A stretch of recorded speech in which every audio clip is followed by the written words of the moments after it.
বাংলাদেশ বেতার রাজশাহী। এখন শুনবেন স্থানীয় সংবাদ। আসসালামু আলাইকুম। বাংলাদেশ বেতার রাজশাহী স্থানীয় সংবাদ পড়ছি জান্নাতুল রাবি বিনতে হান্নান। প্রায় 2.5 লাখ শিশুকে আগামী 15 মার্চ ভিটামিন A+ ক্যাপসুল খাওয়ানোর লক্ষ্যে নাটোরে ওরিয়েন্টেশন কর্মশালা অনুষ্ঠিত হয়েছে। আজ সিভিল সার্জনের সম্মেলন কক্ষে জেলা পর্যায়ে কর্মরত সাংবাদিকদের জন্য এই কর্মশালার আয়োজন করা হয়। কর্মশালার সভাপতির বক্তব্যে সিভিল সার্জন ডাক্তার মোহাম্মদ মুক্তাদির আরেফিন বলেন, ভিটামিন A গ্রহণ করা হলে শিশুদের স্বাভাবিক বৃদ্ধি নিশ্চিত হওয়ার পাশাপাশি দৃষ্টিশক্তি স্বাভাবিক থেকে এবং রোগ প্রতিরোধ ক্ষমতা বৃদ্ধি পায়। ফলে শিশুর স্বাভাবিক শারীরিক ও মানসিক বিকাশ ঘটে, গড়ে ওঠে বুদ্ধিদীপ্ত জাতি। কর্মশালায় জানানো হয়, জেলার মোট 2,48,595 জন শিশুকে ভিটামিন A ক্যাপসুল খাওয়ানো হবে। এর মধ্যে 6 থেকে 11 মাস বয়সী 25,592 শিশুকে নীল রঙের ক্যাপসুল এবং 12 থেকে 59 মাস বয়সী 2,23,033 শিশুকে লাল রঙের ক্যাপসুল খাওয়ানো হবে। জেলার 1,388টি কেন্দ্রে ভিটামিন A ক্যাম্পেইন অনুষ্ঠিত হবে। প্রতি কেন্দ্রে একজন স্বাস্থ্যকর্মীর সাথে 2 জন করে স্বেচ্ছাসেবক দায়িত্ব পালন করবেন। নওগাঁর আত্রায়ে নারীর প্রতি সহিংসতা প্রতিরোধে কার্যকর পদক্ষেপ গ্রহণ করার দাবিতে বিক্ষোভ কর্মসূচি পালন করেছে শিক্ষার্থীরা। আজ উপজেলা পরিষদের সামনে এই কর্মসূচি পালিত হয়। এ সময় নারী নিপীড়ন ও ধর্ষণকারীর দ্রুত ও সর্বোচ্চ শাস্তি নিশ্চিত করার দাবি তোলেন আন্দোলনকারীরা। কর্মসূচিতে উপজেলার বিভিন্ন শিক্ষা প্রতিষ্ঠানের শিক্ষার্থীরা অংশগ্রহণ করেন। এছাড়া নওগাঁর ধামইরহাটে নারীর প্রতি নিপীড়ন, সহিংসতা, ধর্ষণ ও ধর্ষকের দ্রুততম বিচারের দাবিতে মানববন্ধন ও প্রতিবাদ সমাবেশ অনুষ্ঠিত হয়েছে। আজ উপজেলা পরিষদের সামনে সর্বস্তরের ছাত্র জনতার উদ্যোগে এই মানববন্ধন ও প্রতিবাদ সমাবেশ অনুষ্ঠিত হয়।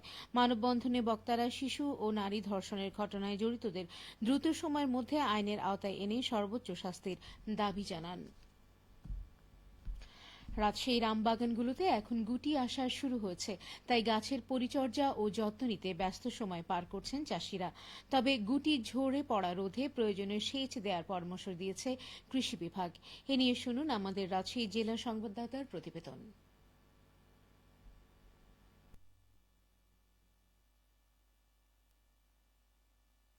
প্রকৃতিতে এখন বসন্ত।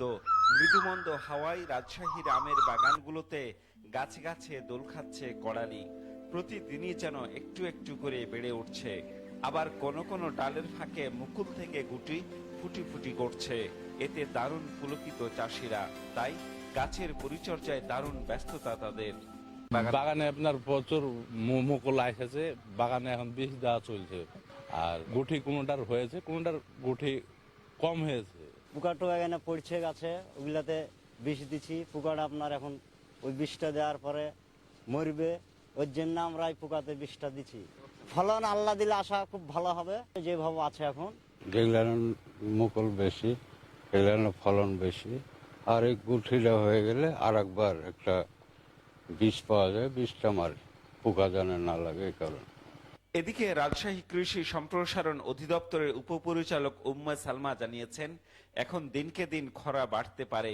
তাই আমচাষীদের সতর্ক থাকতে হবে যেন গাছের কড়ালি শুকিয়ে ঝরে না পড়ে।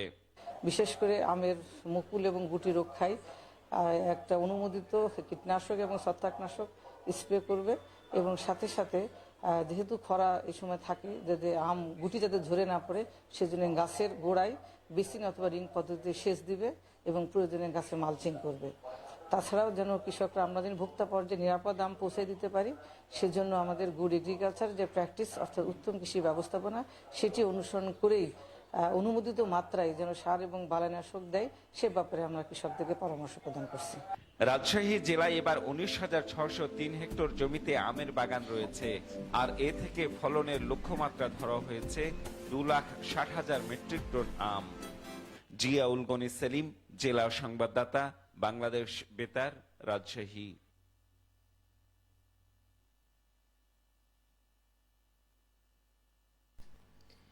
শুনছিলেন আমাদের রাজশাহী জেলার সংবাদদাতার প্রতিবেদনটি। সিরাজগঞ্জে এবারও মরিচের বাম্পার ফলন হয়েছে। বাজারে দামও রয়েছে ভালো, ফলে লাভবান হচ্ছে মরিচ চাষিরা। সিরাজগঞ্জের কাজীপুর সদর, বেলকুচি, চৌহালি ও শাহজাদপুরের দুর্গম চরাঞ্চল সহ জেলা জুড়ে এবার মরিচের আবাদের লক্ষ্যমাত্রা ছিল ১,৫৪০ হেক্টর জমিতে। উচ্চ ফলনশীল বিভিন্ন জাতের চারা রোপণ করায় ও আবহাওয়া অনুকূলে থাকায় এবার মরিচের বাম্পার ফলন হয়েছে।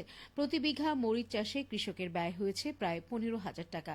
সিরাজগঞ্জ কৃষি সম্প্রসারণ অধিদপ্তরের উপপরিচালক আ.জ.ম আহসান শহীদ সরকার বলেন, প্রতি বছরেই মরিচের আবাদ বৃদ্ধি পাচ্ছে। কৃষকদের উচ্চ ফলনশীল বীজ ব্যবহার ও সার ব্যবস্থাপনা বিষয়ে নানাভাবে পরামর্শ দেওয়া হচ্ছে কৃষি বিভাগ থেকে।